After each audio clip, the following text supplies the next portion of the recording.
Hey, this is Darren from Property Prosperity, and today I thought I'd have a chat to you about a conversation I had today, actually, with someone that gave me a call. They've got a property, they're looking at selling it. To be honest, they don't really want to put it on the market. They don't want to go through the process of having real estate agents and having open inspections and the whole thing associated with selling a house. It can be a bit of a hassle, to be honest. So they came to me saying, "Hey, you're a property developer. Do you want to buy our property off us, and you can go off and do whatever you want with it?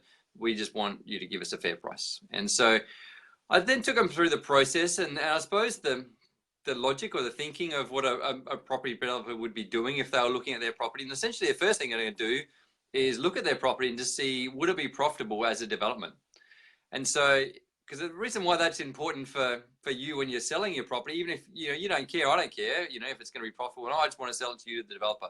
Thing to understand, the developer's not going to buy it off you unless they think it's going to be profitable, because that's why they do it. They do it to make money. So that's the first thing to think about is it going to be profitable? And so there's no point just going out there talking to random property developers saying, "Hey, buy my site." You should do some work up front, because at the end of the day, hey, Isaac, thanks for joining. And Dave, I saw you join there too. So thanks for joining. So yeah, so the first thing is it going to be profitable? So the reason we would put in the effort of deciding whether it's profitable before we, go out having chat to property developers is essentially property developers are lazy. They're out there looking for the easiest way to make the most amount of money. And so by you putting in a bit of research up front, then you're making it easier for them. And the easier it is for them, the more likely they are to pay a fair price. Developers, like anybody, they don't want to take on any risk and they want to make lots of money. So the more information you can provide to them, the less risk that is there for the developer, then the more they're likely to pay for it, essentially. And then if we look at the project, we look at it in a few different ways. Is it going to be worth subdividing firstly? But then what are you going to result in? Is it going to be, you're going to sell it as blocks of land, or are you going to sell it as a house and land package, or is it going to be, off the plan, or is it going to be, finished off houses? What are we actually going to do with it? And what's it going to be worth either, through either scenario? And so also what we need to think about is what's it going to be worth right now? Because then we can have a look at what it'll be worth at the end. And then we can start to take into account some of the issues in the middle. What's the cost of subdividing, the demolition cost? Is there any trees or easements or retaining walls or fencing? All those different things involved in doing a lot of people just assume with a subdivision, it's just about lodging an application and subdividing the block. But all those other things, at the end of the day, no one wants to buy a block of land. They want a house, and all those other things are going to matter. So, if there's trees or there's easements or there are retaining walls and all that sort of stuff, well, hey, Danny, thanks for joining. All those things that are going to have to be fixed before you go out and, sell the property, essentially. Because the thing to understand is people don't want to buy a block of land. They want a house. And so what you're trying to do, and this is the way, successful developers think, they don't think about subdividing land. They think about how do we allow people to be able to build the house they want on there? And is that house going to suit the market? So, a lot of my time is not really focused on what the subdivision potential is. It's focused on what sort of houses I can fit on. In the world of council and approvals, it's called planning approval. So they have subdivision approval, which is subdividing the land from, say, 1 into 2. And then they have planning approval, which is where the house is going to fit in the block. And they have something called building approval, which is the structure of the house and all the nuts and bolts and all that sort of stuff, making sure it fits within the building code. So that's the thing to understand. It's not about subdividing the land. It's about what sort of house is going to be on there at the end. And then is the market willing to buy that sort of house? And then you go back and say, okay, well, if that's the sort of house I can fit on there, it might be a 3-bedroom or a 4-bedroom or whatever it is, what's it going to be worth? How much is it going to cost to build that sort of house? And then what you do is add the price of the land to what it's going to cost to build the house, and you compare that to a finished off house. Because if, for a not finished off house, essentially, if that's more expensive than a finished off house, then you're not going to sell your lands, because no one's going to buy a block of land and build a house when it's going to be more expensive than just buying a built one down the road.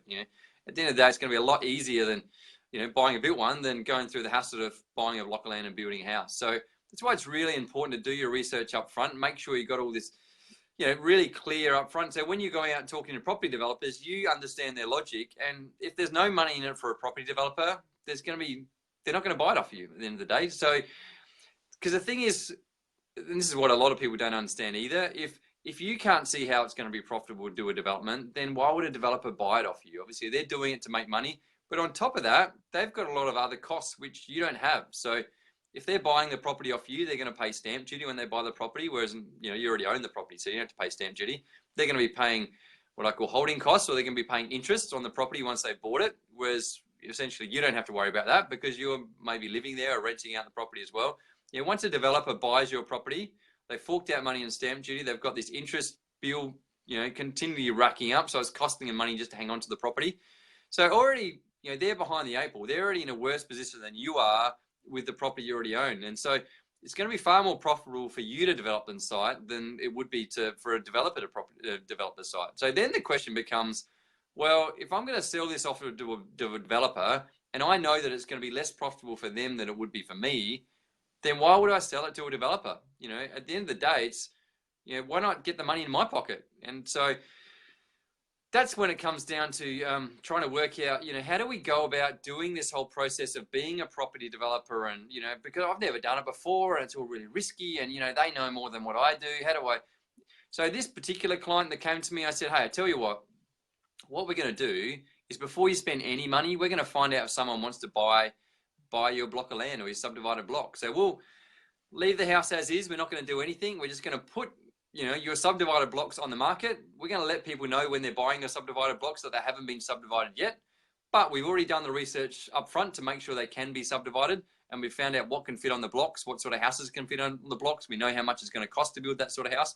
So we can give them a pretty good idea of what the finished off house is going to cost. And we can almost, if we do a little bit more research, we can give them an exact price of what the finished house is going to cost. And so then they can compare that to a finished off house down the road.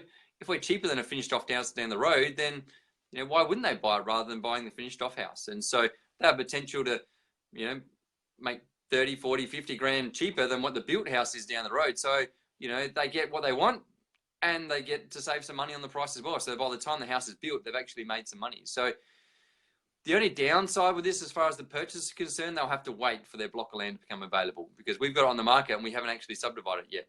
And so generally it would take 6 to 9 months for the subdivision to go through. So the people buying have to understand they have to wait 6 to 9 months before they get their block of land.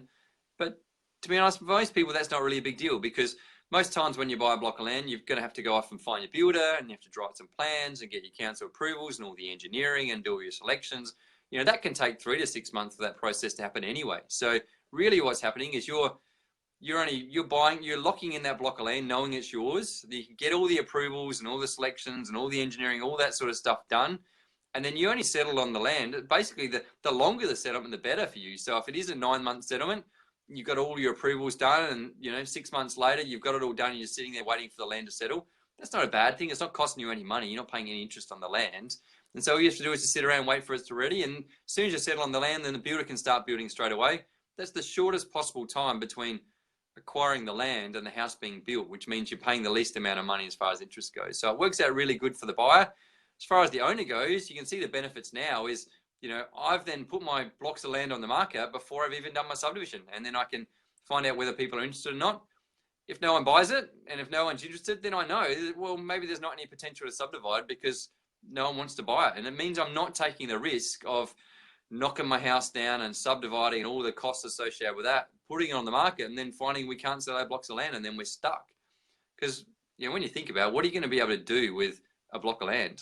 Nothing really. And so if you can't sell it, your only options to either take it off the market or drop the price. Whereas at least with a house, if you can't sell it, then at least you can rent it out and you can do something with it in the meantime. So that's basically the advice I gave for my client, and hopefully it makes sense to you and you see why, by that pure strategy there, how you can eliminate risk from a development because you've gone out and find someone that's going to buy your developed property before you've actually done the development. And so you're locked in that purchaser. They've told you exactly how much they're going to buy it off you for, and then you've locked in the profits before you've had to spend any money up front. And so, you can see how that's a massive game changer as far as developers go. And that is the strategy that successful developers take when they go out and doing properties and subdivisions, because you're eliminating all the risk and you're opening, you know exactly how much profit you're going to make before you've even spent a cent. So hopefully that's made sense. If you like what I had to say, then click on the like button because I really appreciate it.